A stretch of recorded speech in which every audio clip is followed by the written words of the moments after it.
Each year, Microsoft Research hosts hundreds of influential speakers from around the world, including leading scientists, renowned experts in technology, book authors, and leading academics, and makes videos of these lectures freely available.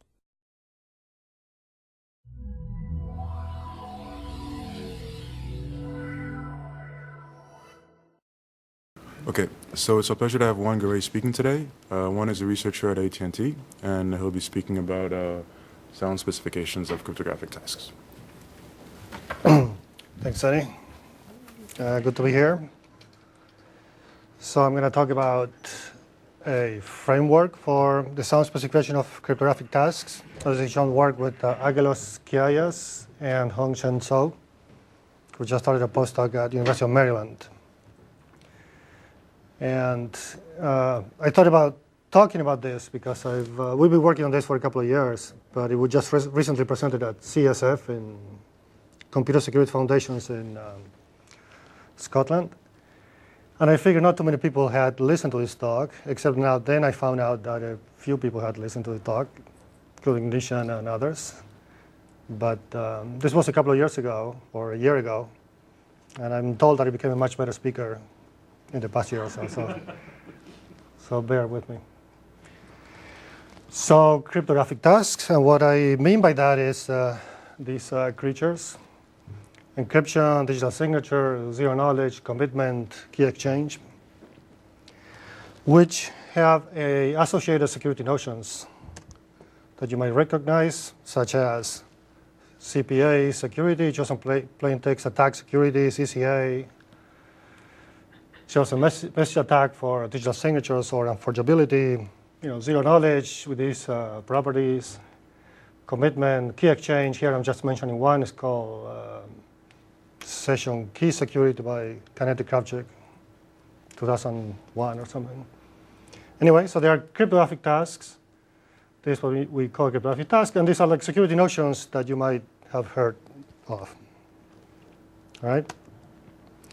So let me now show a timeline of these security notions, probably starting with the notion of CPA back in 1984. Or actually, semantic security was a little bit earlier. This was where the equivalence between CPA and semantic security was established. And some other notions that came about at different points in time. So what year was this? What year was this?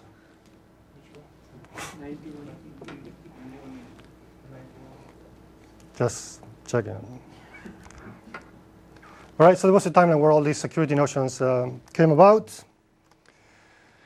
And these, in fact, were, we call them traditional security notions. And they were proven in, isolation or very controlled settings, such as, for example, zero knowledge here, prover and verifier writing their protocol. And those notions would have to be satisfied. Okay? So later on, we have this, more things going on. We have this notion that we, try to achieve internet security, where there are open networks. There are multi-party tasks. There might be concurrent execution of these tasks. The execution could be asynchronous. There would be malicious attackers and so forth. So a lot of things going on, which sort of, researchers were working on this stuff, and at some point in time, this is a simplified timeline and version of things anyway. Around 2001, which is also known as UAC. Nisha knows the joke, nobody else does. For Anno Composability, for Anno Kennedy, where instead of defining all these security notions separately in isolation, there would be a single notion to capture all the properties, security properties of a task. And these notions were called functionalities. Okay, so we have a notion of functionality for public key encryption, signatures, commitments, zero knowledge, and so forth. And I should say that this is a simplified notion, presentation of things, because all these notions started happening before, when people started talking about a simulation paradigm and way to prove things secure and so forth. Okay, again, this is a simplified version of things. Okay, so we have this concept of a single notion to capture all the properties of a task. Okay, and in this talk, we focus on this particular Canonical framework called the Universal Composability framework, but some of these, things can be applied elsewhere, which in fact are built on a, series of security definitions. Started with Goldwasser and Kiayias in '87 and follow-ups. And as I said, this is just one framework. There are some alternative frameworks such as Fishman-Widener also in '01 and other follow-ups. All right, so one important aspect of this is, as I mentioned before, is simulation-based security, which we'll get into. Allows the modular construction of larger protocols. Protocols can be arbitrarily interleaved, and when they are composed, they remain secure. If this means something to you, think of object-oriented and thread-safe. What does this mean? Object-oriented and thread-safe? So you have a modular thing that you, like object-oriented programming type thing, you have an object and you plug it in, and it's going to do, you don't care what, about the internals. And thread-safe is it's going to keep doing what it's doing regardless of what other things are going on. And that exhausts my knowledge of this terminology. Okay, so here's a comparison. This was what we call the traditional classical notions that were designed for specific environments, so standalone environments, and where several properties were specified separately. And in contrast, these UC notions that would apply to arbitrary environments, a lot of things can be going on concurrently. And as I said, all the properties would be specified at once. Okay? So I mentioned simulation paradigm, and I'll have to say a few things about that before continuing. This, as I mentioned, started with work by Goldwasser and Kiayias to prove that a protocol is secure. And it's basically this type of comparison where you have a real world, running a protocol, call it pi, and these arrows represent interactions between the parties. And some idealized world where this is trusted entity, called that it does what the task is supposed to be doing. And notice that the communication between the parties and this ideal entity. Okay, so if you have to compute some function, then in the ideal world, the inputs go to the party. All the inputs go, the party computes the function, processes the output, and that's it. Here we're calling this task G. This is going to be the F that we talked about earlier. And of course, in this crypto world, there are parties that can be corrupted, misbehave, do weird things. And these are the parties corrupted in the real execution. These will be the parties corrupted in the ideal execution of this, trying to achieve this task. These parties here are thought of as coordinated by an adversary A. And here we have this ideal world adversary called the simulator that is going to try, knowing pretty much what the real world adversary knows, is going to try to produce an execution that is indistinguishable from this execution.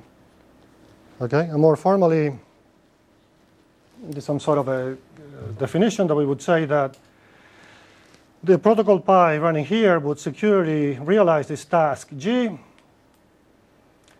This, if for all input vectors, some security parameter, for whatever the adversary does, there's a simulator strategy such that the views, in both worlds are indistinguishable. And this can be defined in different ways, probability distribution of inputs, outputs, communication on both sides. Okay? If you're able to do this, because this I mentioned, the communication is only between parties and the trusted parties, and these channels are ideally secure, and this guy is good, he's going to do what he's supposed to do.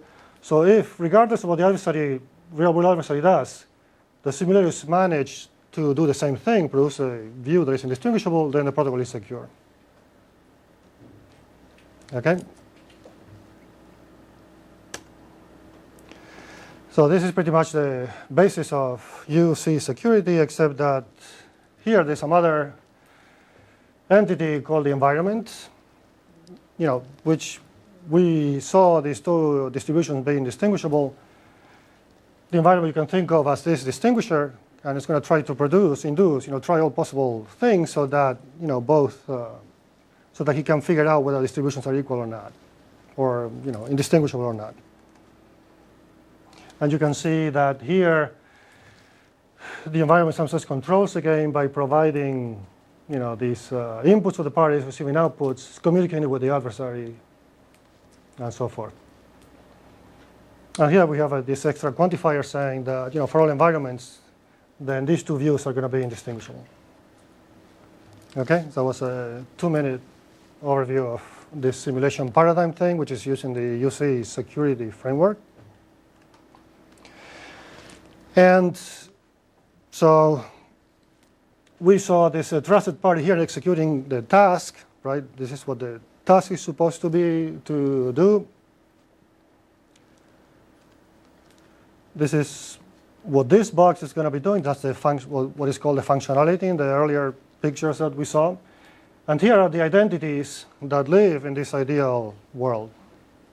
Okay, so we have the environment Z, this adversarial, this ideal world adversary called S, the simulator, and these are the parties. In this case, for a signature application would be signer and verifier, for example.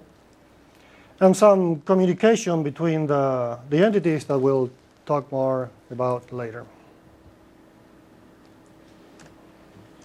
Okay, any questions so far? So this trusted third party executing this ideal specification of functionality. Let's go back a little bit and see what ideal means. In the dictionary is something, pure, uncorrupted, perfect, and so forth. Okay, since Aggelos, one of my co-authors, is Greek, this is his example of an ideal object. And see how that was, how this ideal functionality concept made sense in the beginning. For example, this is an ideal functionality for zero knowledge. Okay, recording zero knowledge, you're trying to prove the veracity of a statement without revealing anything else. This case is for the argument of knowledge case, where there's a binary relation. The prover is, polynomial time bounded. And there's a common input to both parties, prover and verifier. Okay, and the prover has some other element called the witness, and is trying to prove to the verifier that there exists a witness that satisfies this relation, some element that satisfies this relation, and nothing else. So that's all the verifier learns. Okay? And this is supposed to capture what's going on. This is the functionality. This is the code that the functionalities will be executing. Okay, when it receives a message that has some format, ZK prover from PI, and get these two values, the common input and the witness, the functionality verifies that the relation holds, right? And if it does, then it sends to the verifier PJ, this is it. There exists a witness such that the relation holds. Otherwise, it doesn't do anything. You can notice that here, just by sending this message to the verifier didn't learn anything new. X was the common input to both parties. Okay, so you can look at this and say, well, this is what the zero knowledge functionality should look like. Simple enough. If you're able to achieve this, have a protocol that realizes this, it should be secure. Okay, so simple enough code. So let me show you what these ideal functionalities have become more recently. Okay, this one, no, don't worry about deciphering it or reading it. That's just one example due to myself. And this is due to my co-author. This is for the blind signature functionality. So the point is that who knows what's going on here? It's going to be very difficult to, there's a semicolon missing here. There's some action that that is missing or is is incorrect and so forth. Okay, and in some sense, this is what motivated our work. Because classical notions, these notions that we talked about, CPA, CCA, were stable and better understood. But these notions, while they were supposed to work for arbitrary environments, capture all the properties, it seemed to be like a challenging task to do that, right? Because there would be multiple candidate specifications for the same task with subtle differences that you couldn't figure out, or people figured out. For like some cases, there's a case of digital signatures where there was an original proposal by Kennedy, then this is Backus and Hofheinz showed that this specification had a problem, and Kennedy then later specified that this specification had a problem and so forth. So it's very hard to get this thing, to do what it's supposed to do.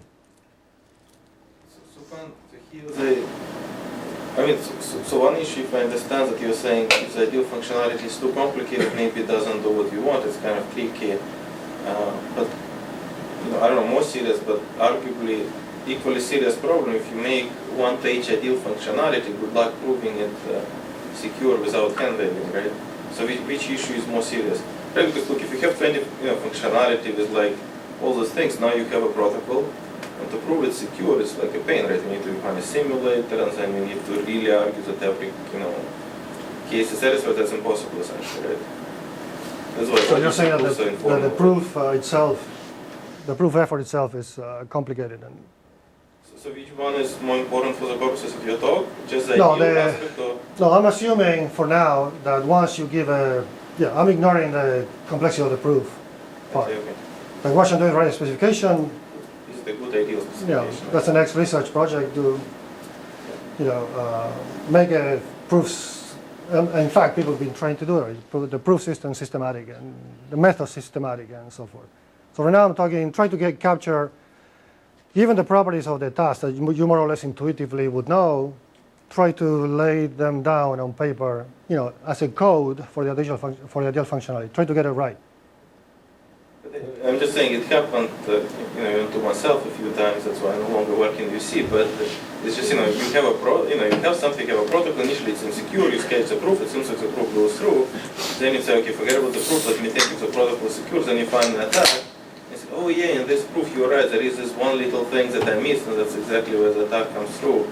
So, to me, even the ideal functionality sometimes it's fine. I mean, it's fine because if the thing is complicated. It's very easy to make a mistake. Okay. Now, assuming that you make those proof mistakes, and on top you make them on top of a ill-defined functionality. Yeah, it's proving it. It's all right. So we are not in the post-UC model yet, but. So that was this clear? So we have this cryptographic task. We have this sort of ideal specification of the task. And the purpose of this talk is try to have some methodology to define those specifications, in a consistent way, and hopefully a simple way. And so related to Evgeny's question is, because what happens when you have an ill-defined functionality? Oh no, wait, not there yet. So the reasons for not being able to specify this is that, as we said, you given a task, the functionality to just specify how to generate the party's outputs. Right? You have input, output. This is what the output should be. Except that we have all these, privacy, confidentiality requirements in crypto, and this framework, using this simulation paradigm thing. You have this entity, the simulator, that is supposed to arbitrate things and play around with things so that views are indistinguishable and so forth. So there is a back-channel communication with the simulator from the functionality that is complicating things, right? And this is what this text is supposed to say. Because there are a lot of issues that you have to specify, at least functionality, when to talk to a simulator, what information should the simulator know, some synchronization issues between what's going on in the real world and in the ideal world and so forth. So these are reasons for why getting these things right are When you it's hard. specify the functionality, you don't talk about the simulator at all, right? No, you do. You say you send something to the simulator. Also, it's important to, at what point during the execution you send something to a simulator.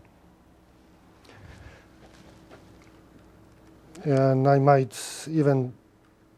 might even show in the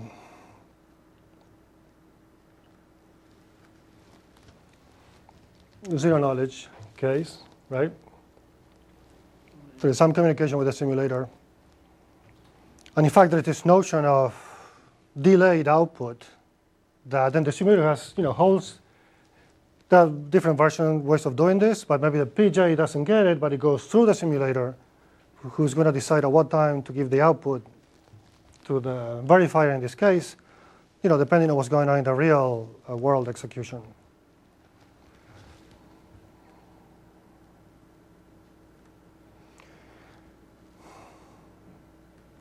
Okay, so we were here.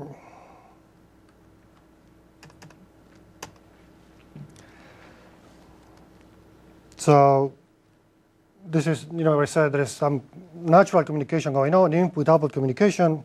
You can think of these channels are being the I/O, channels come from the environment. Remember, the environment processes inputs, gets outputs. Okay, and there's going to be some internal communication here, which we're going to be calling the leak influence channels. Okay, so when there is some input that the functionality received, depending on the task, the real-world adversary might know something about that input. For example, the length of the message. Okay, so this entity is going to also learn that value. And also here, we're giving the chance, the simulator to, talk to functionality back. And we'll, explain more about this later. So this is looking forward. These are going to be our channels, communication channels. And relating to Yevgeny's comments, so what are the consequences of not getting a functionality right? If you under-specify, then you're missing some security properties. If you are over-specifying, and it's going to be, as I said, hard to understand, and you might pay some efficiency or unnecessary costs, or you might never be able to realize it, to come up with a protocol that realizes that specification. So in this work, what we are trying to do is provide a methodology that is sound, that gets the functionality right, and is syntactically concise, and you're going to be judged for that, to write and reason about UC functionalities. Okay? The properties that we are looking for is that it should have the same structure for many tasks, should look the same for many tasks. Therefore, different functionalities, capturing the same property, the same task, should now, if you have the same format, it should be easier to compare them. We can combine functionalities. We can define functionality for one property and combine them. And in particular, I said property. There are lots of security properties that have been proved in a so-called game-based definition. We'll talk a little bit more about that later. So if that's the case, if you already have a game-based definition, we have a translation from that game definition to give you the corresponding functionality. Okay?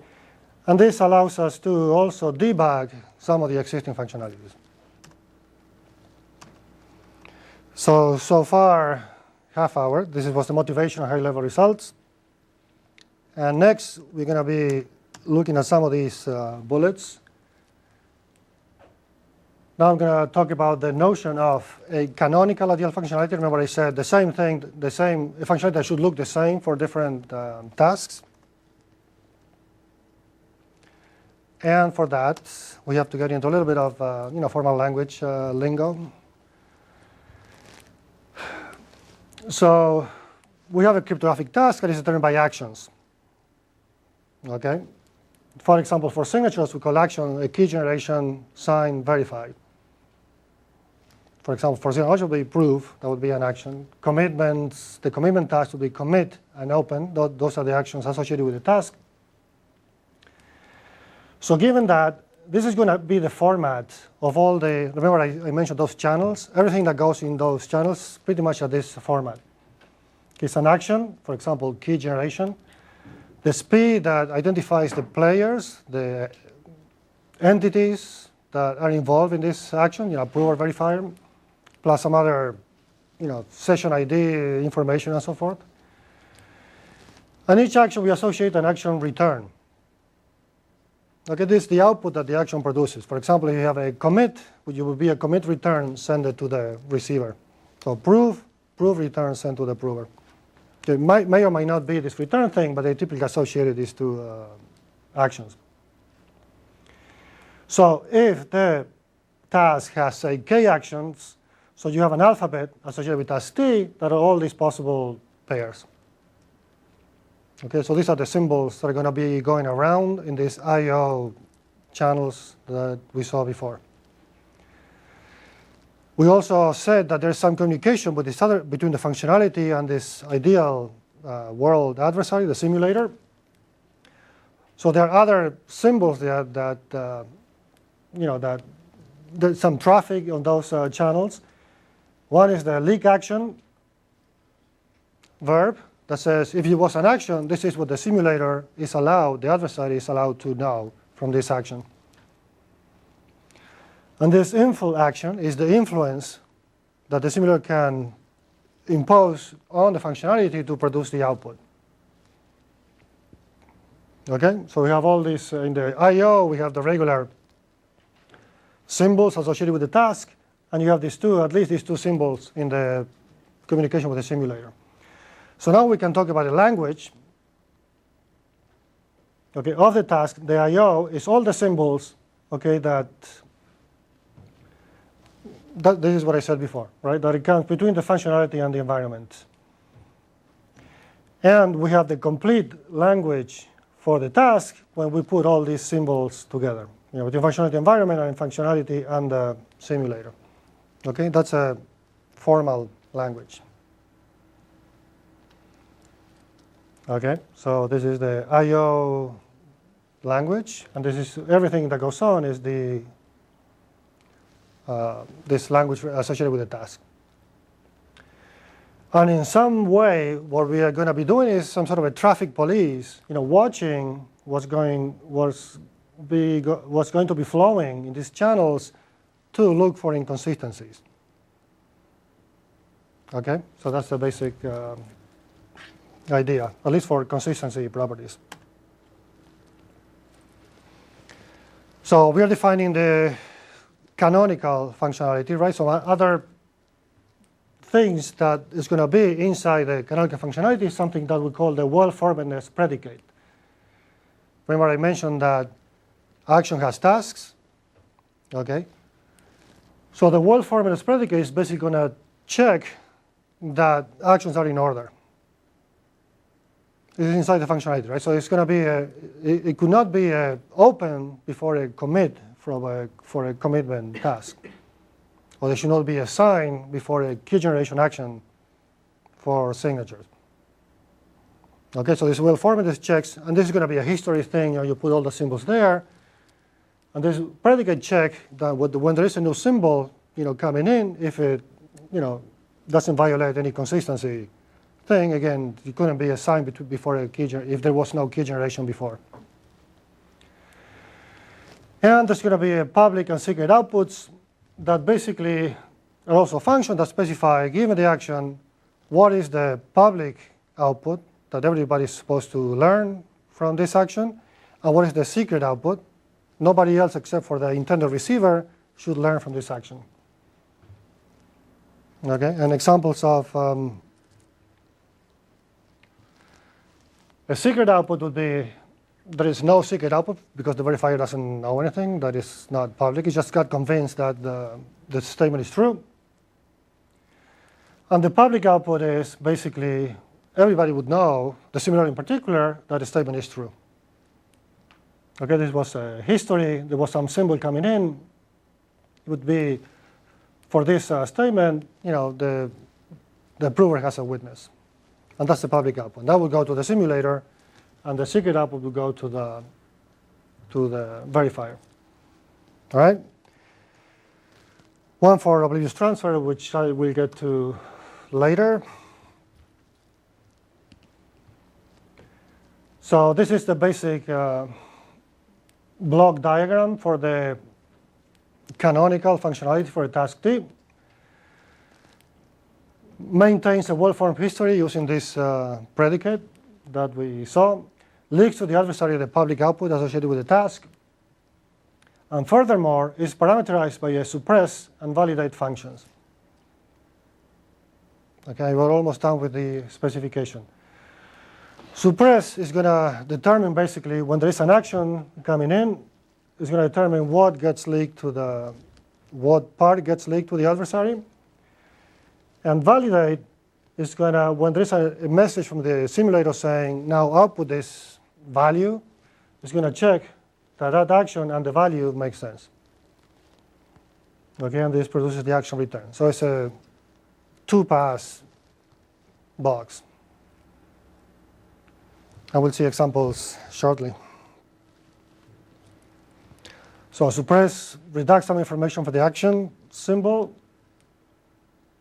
and validate makes sure that things make sense, and it would instruct the functionality to halt if the history is inconsistent.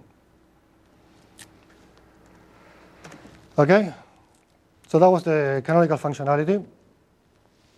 It's supposed to be the same for everyone. Might not be the most aesthetically pleasing functionality you've ever seen, but I'll just show you. I'll give you a preview. So this is what it would look like, and we're not going to go over all the details. Okay, and we'll ignore these two bullets for now. But it's basically a 4-bullet thing. Something that instructs the functionality to react when there is an action.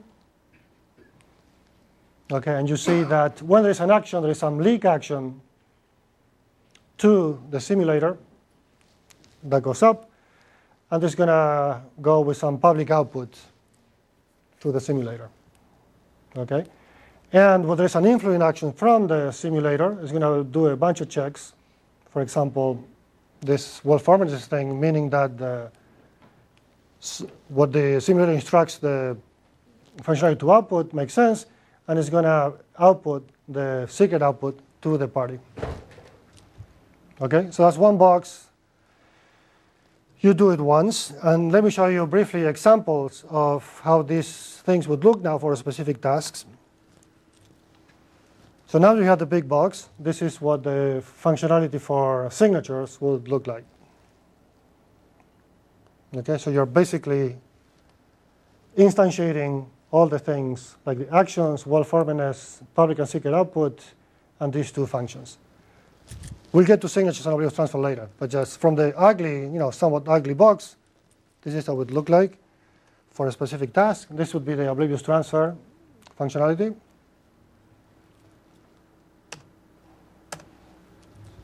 Okay. So you're saying that for a new functionality that I want to design, I can take the template, the canonical functionality, and just need to define these.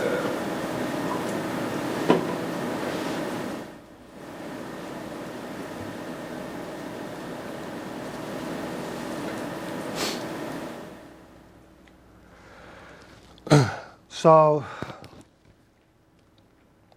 that's a canonical functionality. We mentioned these two functions, right? Suppress and validate. And you can think of those are two knobs that you can, play with, right? Suppressing more or less, validating, being more relaxed in the validation or not. So that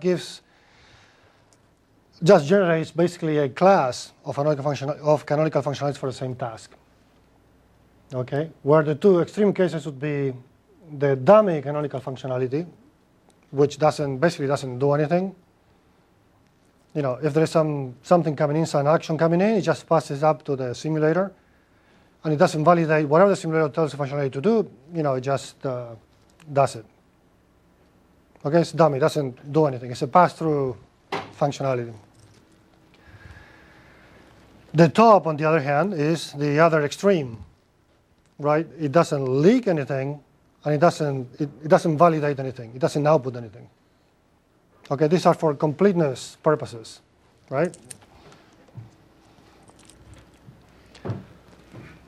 So now we can define what's in the middle and a way to combine two functionalities with different values for suppress and validate. Here I have, for the same task, right? We have suppress 1, validate 1, suppress 2, validate 2, and we define an operation called join between these two objects, defined as follows. Suppress is a composition of suppresses. Okay, if one doesn't leak something and the other functionality doesn't leak something else, both things are not gonna be suppressed. And validate is, we make sure that separately each one does, is consistent with the history of what went on so far. Okay, so getting more abstract. This class with this operation is basically a commutative monoid with the dummy functionality as the identity element. Never mind what that means. But this is going to give us a lattice in a more abstract algebraic sense. We'll see a picture soon. Okay. And this commutative monoid thing have a pre-order relation that is basically denoted by this. That is saying that if f1 is less equal f2, if and only if there exists an f2 such that this happens. Okay, f1, you get f2 by joining f1 with some other functionality. This is basically saying that this is stricter from a security point of view than these two. Okay?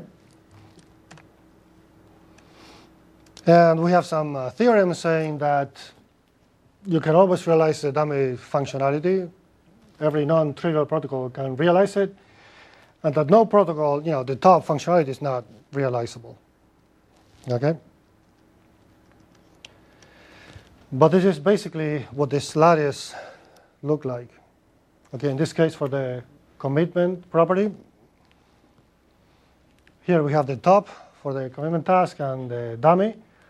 And here we have the functionalities corresponding to the properties you might have heard of for commitment: correctness, binding, and hiding. Okay, and the way you would get to the commitment functionality is by joining, these pairs the way we described it.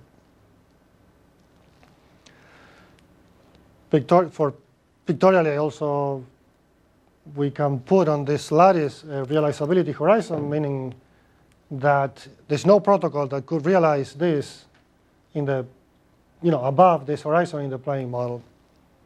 And this is well-known impossibility result for those of you who've heard of this. But note that any pairwise combination of the commitment properties can be realized in the playing model. Okay, so that was the lattice that I mentioned. And so we have this algebraic structure of canonical functionalities. So how do you get these functionalities?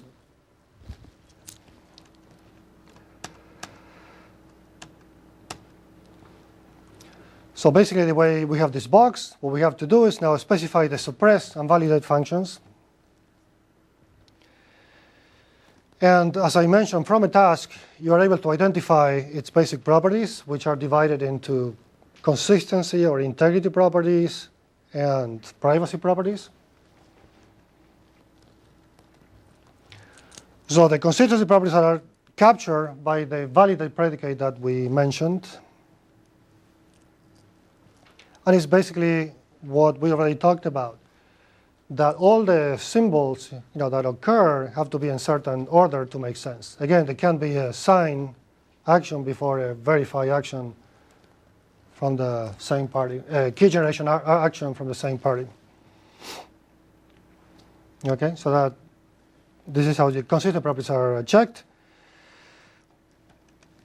And basically, you check on that by defining a bad language. We have all these symbols. What would be a bad language? Is a bad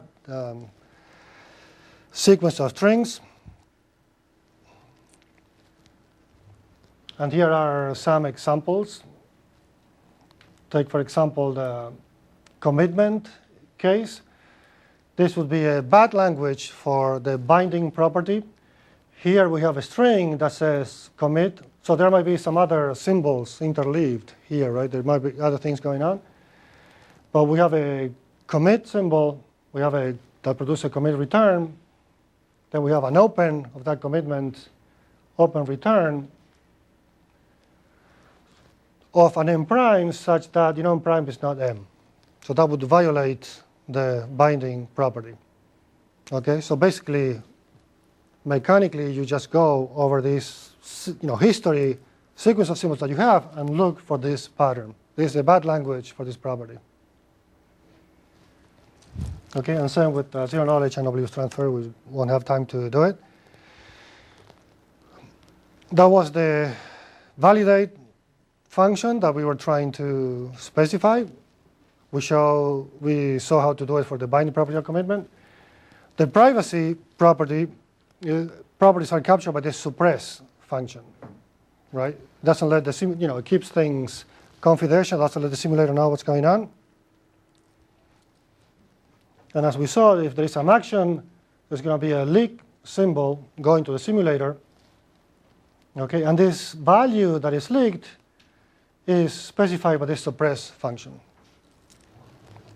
Okay, and here we have an example where, for zero knowledge, we have a proof action for this task. Okay, so the suppress is not going to, perhaps it's going to leak the size of the witness, but that's it. For the case of signature, there's no privacy, right? No confidentiality, so it just doesn't suppress anything.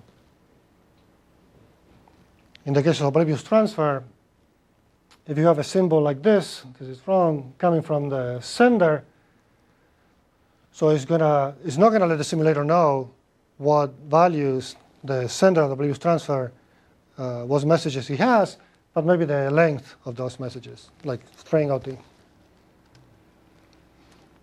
Okay, and here we define some rules, like always the same portion of the action is suppressed, the length is always revealed, and the simulator is kept abreast. It keeps, whenever there's an action, there is some leak going on, so the simulator knows what's going on for each action. What do you mean by always the same portion Of the input. Yeah, what do you mean by always the same portion? Like, you look at it as a bit string, and because we want to be able to compose them with two different suppress, so you just basically say the left half of the, that kind of thing. It's nothing.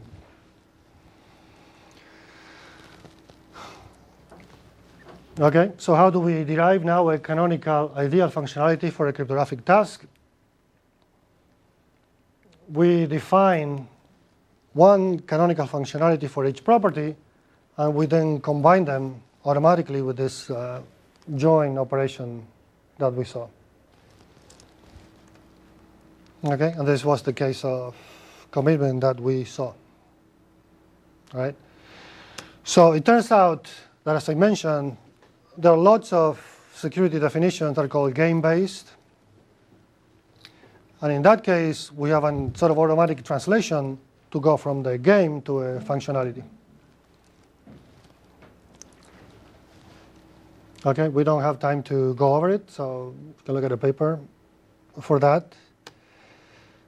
So basically, if this was sort of a game, this is the unforgeability, attack, whether it's a public key generation, the attacker, the adversary asks for, signed messages, get messages, at some point you're supposed to generate a message that was not signed. This is the CMA unforgeability attack.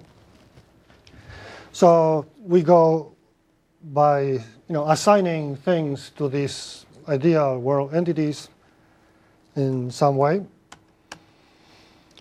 Okay. And basically,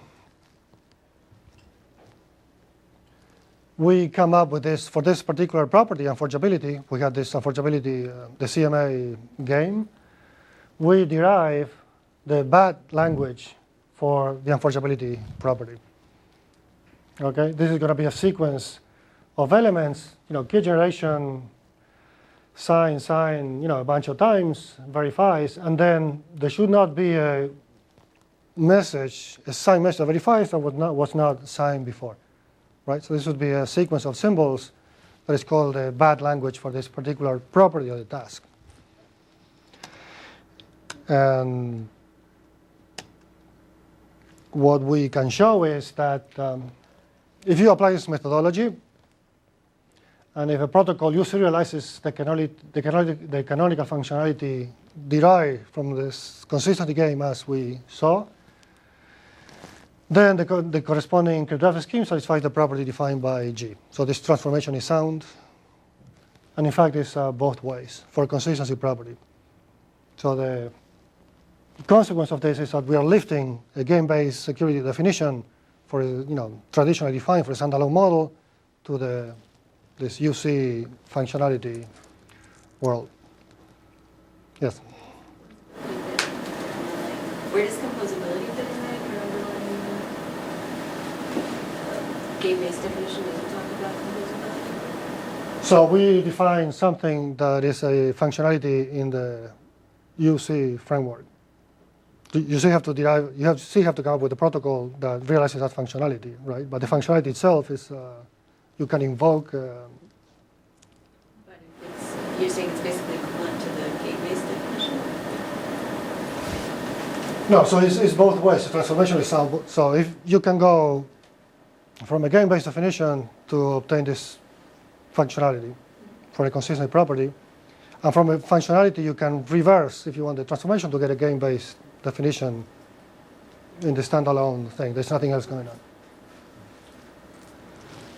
So, but I guess, sorry, but I guess I was also wondering the same as Melissa. So many games are not composable, right? Like you can define zero knowledge which is not composable without a zero input or something like that. If you're saying that any game you can automatically get UC functionality which is equivalent. Applying this transformation. Sorry. No, so it's not that It's not you don't add anything new. So you apply this transformation and make sure that things work to make it into a functionality. But if satisfying the game is equivalent to satisfying the functionality, and the UC realizing functionality, and UC realizing functionality is always composable, it means that satisfying. No, so this is saying that the transformation is sound.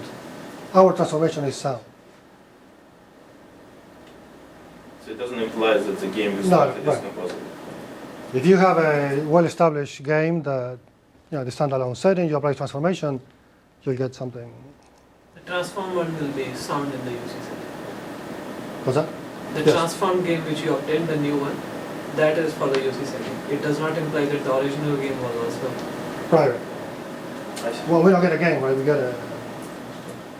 We define the environment, what the simulator does, and we get the code for the functionality this way. So if you have a protocol that realizes that, then the scheme satisfies that, original scheme satisfies that game. Privacy game is similar. Okay, so this is just an overview of how, sort of systematic translation from the game-based definition world to the ideal functionality UC security world. So this way we get a single template functionality for all or many tasks.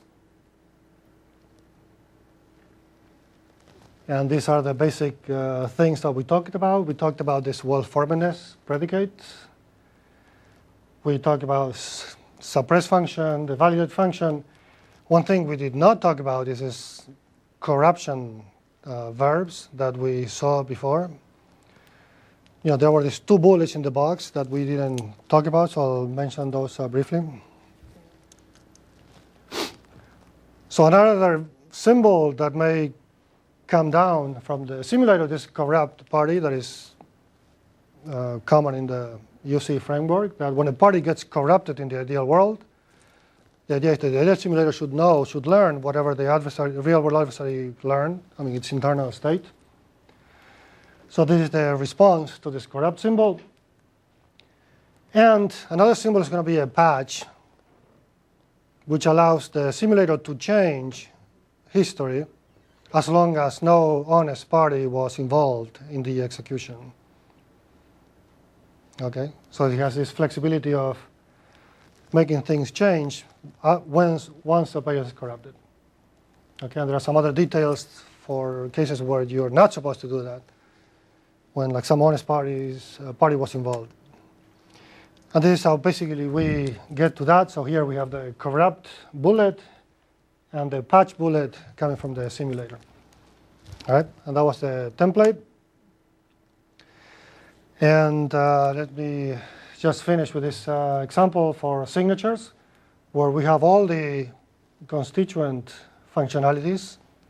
This is unforgeability that we already saw, consistency and correctness. So the idea is, once you have that, define one functionality for each property, and then we'll combine them. So these are the bad languages for the properties. We already saw the unforgeability, bad language. Okay, a bunch of sign verify, some verify, and then some verify for a message that was not signed. Basically, consistency says, same sign message should not verify or not verify. Okay, we have two verifiers, same message and signature, and this is yes and no. Okay, and the completeness says that once you sign, it should always verify. In this case, it didn't verify. That's why it's the bad language. Okay, so those are the three bad languages associated with signatures. And this is the ideal functionality for signatures. We have the three actions. Well-formedness is that any sign symbol must be preceded by a key generation symbol. Public and secret outputs. It's probably, the message is always, depending on the action, the message is always leaked to the adversary, so that's a public output. Suppress doesn't suppress anything, but we said this before. Okay, you have an action P and some input X, it doesn't suppress. And validate is basically, it's the combination of all these, the string, the history that we obtain, this validate W is a history, should not belong, should not be in this, any of these bad languages corresponding to the three properties. Okay? So that was signatures. So I'm out of time. But one thing that we show with this is we got this box, right? And we try to prove is see what happens with the existing functionalities for those tasks. Okay? So we try to prove that they are equivalent in some way. So one thing we found out is with respect to this, that is equivalent to one of the latest signature functionalities by Kennedy, except that this functionality is sort of obtained accidentally from the translation that was done from some scheme. And basically a translation that Kennedy performed from the GMR signature for the consistency property basically assumes an honest key generation. Okay, while this consistency that we saw is stricter, doesn't care about an honest key generation, but always verify that either signatures verify or do not verify, but you can't have it both ways. Okay, so this is it always checks. This only checks when there is an honest key generation that was registered by the functionality. Therefore, it's stricter than this. This is stricter than that. Again, therefore, the canonical result should have obtained this functionality, which is lower than the signature functionality. Can you say what the difference is again? In runs? The run basically assumed that there was an honest key generation.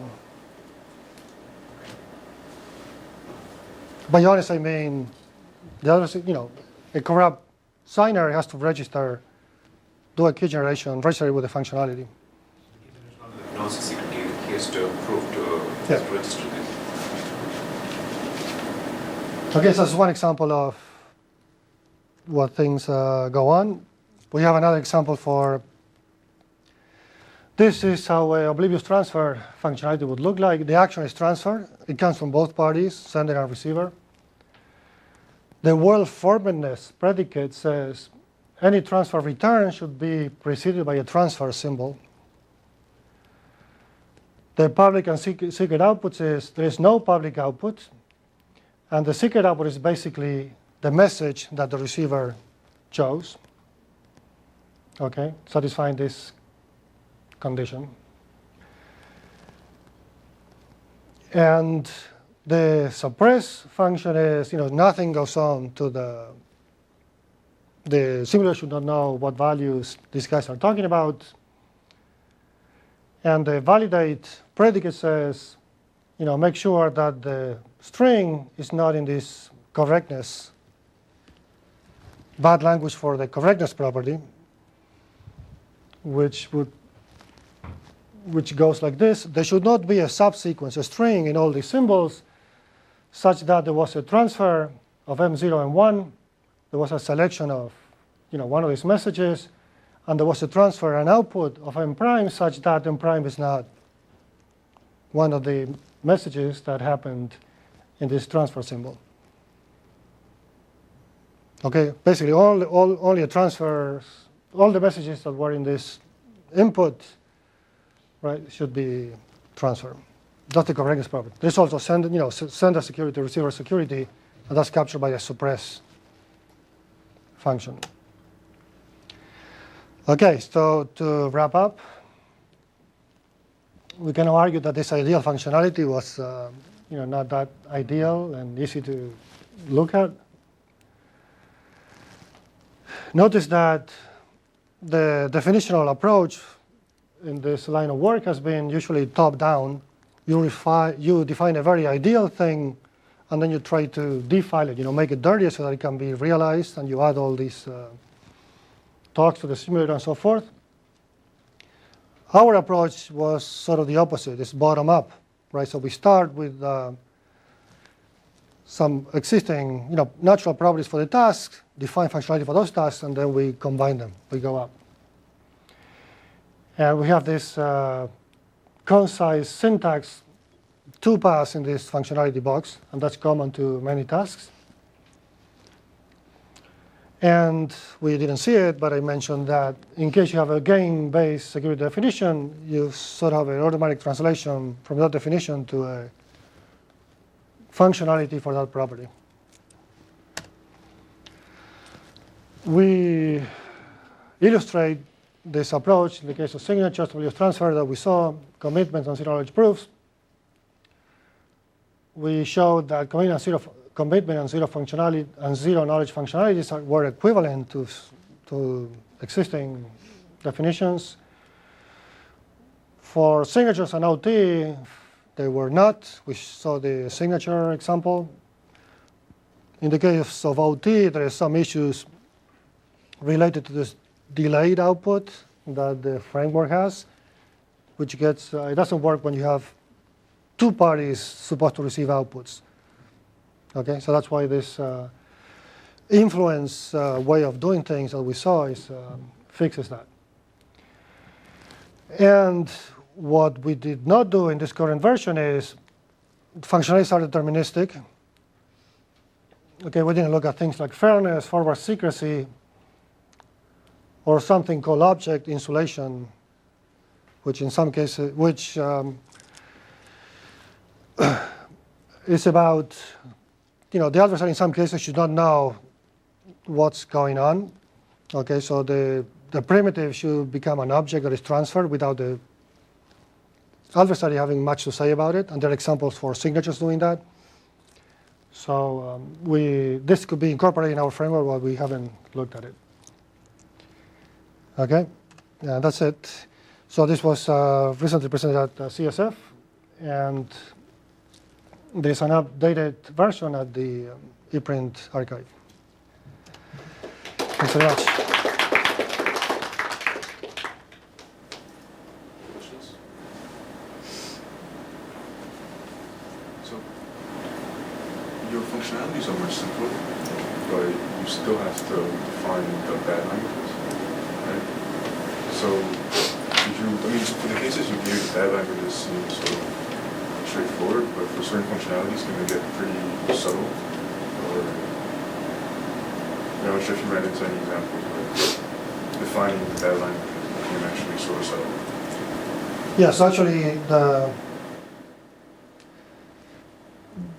what makes it hard, so once you have this bad language, you have to also show that it's a decidable problem, right? That this validate, you're going to have some string and you're looking for some pattern, right? So, and what makes it more difficult is that this can be embedded with there are a lot of things going on, right? Multiple sessions and so forth. So you really have to make sure that you're able to extract it. And let me give you the worst bad language that we found.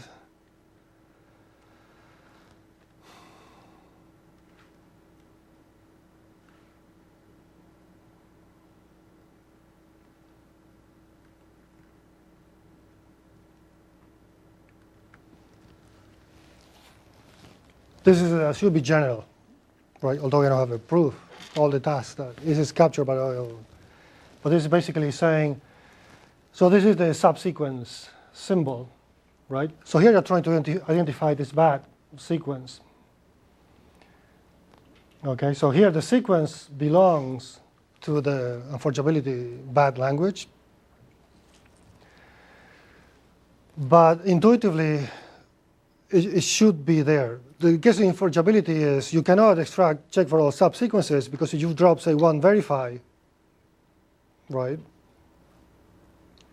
How does it work? So you have sign verify, and then you have you verify. So you cannot do all the subsequences there because for sure you're going to find that this is a bad string. You get you figure out all the subsequences. You're going to have, you can drop one sign that's a valid, it's a good language string, but not. So this approach simplifies the specification of the functionality, sure, but if a lot of the subtleties and complexity is pushed towards specifying the bad language, is it really making things easier? Or so for certain examples that you showed maybe, but for things that get to this level where there's all the subtleties and how you specify the language, then right, so we hope. So far, all the things that we looked at are captured by, and again, it's not something to do with the task, right? It's because of this, you see, might be interleaved with a bunch of other things. But at least we narrow it down, and this is the only case that gives, you forget unforgeability, then everything else is, so they are very simple languages. By the way, you have to prove, right, that each language is decidable. Yeah, so there's some effort there, but for most tasks is simple. So how much work was it to compare functionalities that you get against the additional, the original functionalities that you get against functionalities? Is that like an easy thing to do, or is it very to be automated, or is it like a request that I understand? Well, it's not difficult. So basically, you have a dummy protocol that has access to this functionality, and you want to show that that realizes the other functionality, not the other way around. So it's essentially like giving that protocol satisfies or realizes the UC. That's right. That some protocol realizes that UC. No, you want to show that two functions are equivalent. So you use a dummy, very stupid protocol that only calls one functionality, and that thing realizes the other functionality. I don't have a good sense of how much work this is. it involves all this, you see, you get any criticism to,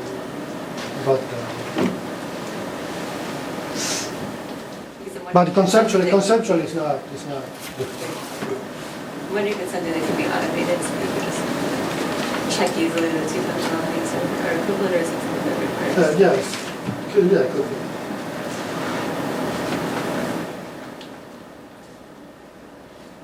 Could there be a very complex functionality where it is not possible to break it down into atomic small functionality and then compute it? Is there an example? Yeah, a task. So that would mean that there is a task that you don't, in a way that you can identify what properties, what the task is doing. So the intuition is maybe, but the intuition is once you basically have an underlying knowledge, right, of what commitment does and all these things too, right? So.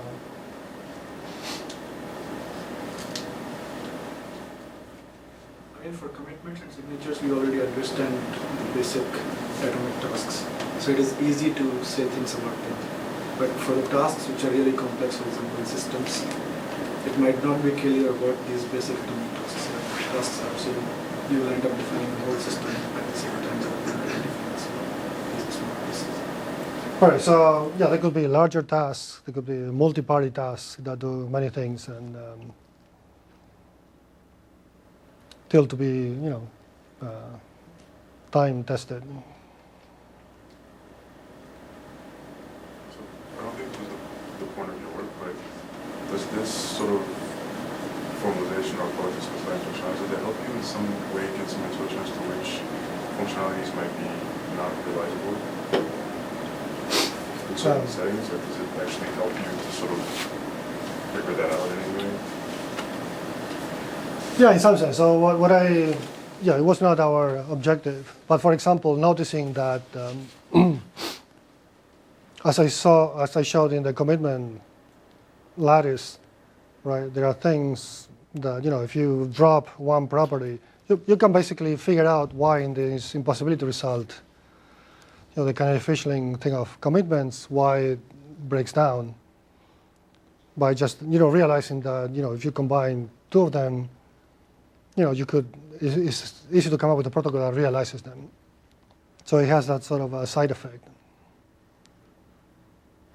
So it's not, so when you did that line, it wasn't, I mean, it's one thing to actually sort of know that that line exists and then draw it, but it's another thing to sort of get that from. Well, so potentially you can start from scratch. So you identify all the properties, and then say, well, let's see if there's no, formal way. Well, let's see if a protocol can realize this combination. And maybe you can draw your own line. Here we knew, right? Now we started figuring, where does this horizon go? And then, there were 3 easy protocols that realized the pairwise combination.